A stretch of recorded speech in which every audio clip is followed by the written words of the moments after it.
In the beginning, two stars dwelled as one. There was Romello the father and Jacob the son. They shared a home full of warmth and safety, with lots of laughs and food that's tasty. Every Christmas they sit by the fire and tell their favorite story that Jacob most admired. The Iceman. Only seen once a year, you always know when he is near. In the quiet forest on a night so blissful, you can hear the Iceman blow his whistle.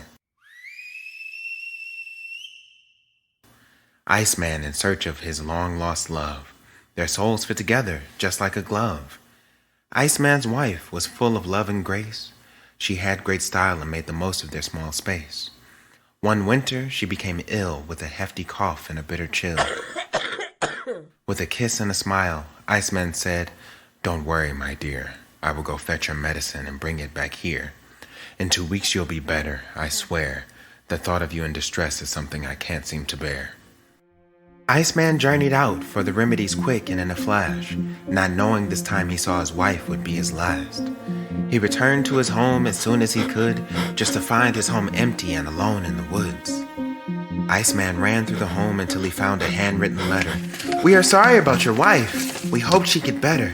We came by for a visit," the letter went on, "and found your wife laying still. Her life force was gone. We know that your wife had so much love for you within her. We send deep condolences to you this cold winter." With a sob and a shout, Iceman's heart began to break. This can't be true. There must be a mistake. All at once, Iceman grabbed his lantern and whistle to sound the alarm like a booming missile. "I will find her, I swear. I put that on my life. If it's the last thing I do, I will save my wife." Iceman's mind began to race as he looked for clues all over the place. He ran to the bedroom and stared at it blankly. The more that he stared, Iceman became angry. He tore up the sheets and the handwritten letter. He stabbed at the couch and pulled up the leather. Iceman took all the pieces and burned them in a fire. "I'd do anything to get her back, whatever's required. I've had enough of this nonsense. I don't want to talk. I know what I'll do. I'll go for a walk." Iceman bundled his coat so warmly and tight and went to the woods with his whistle and light. In the brisk winter air, his head began hurting. "I don't have the time to light a fire for burning." Iceman's sorrow drove him far from the cottage to a part of the woods outside of his knowledge. "I feel so alone, my body is hurting. My wife isn't with me, and that is concerning. Tears on my cheek, my wet nose is frozen.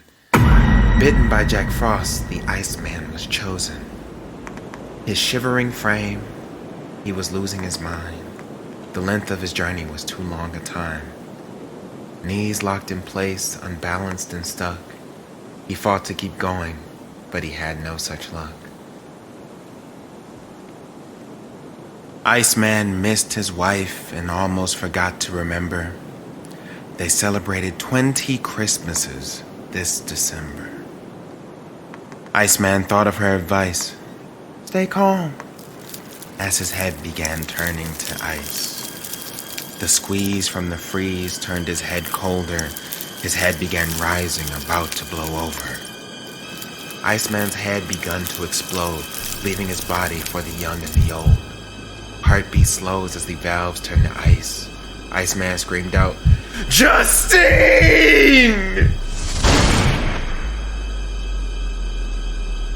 The name of his wife.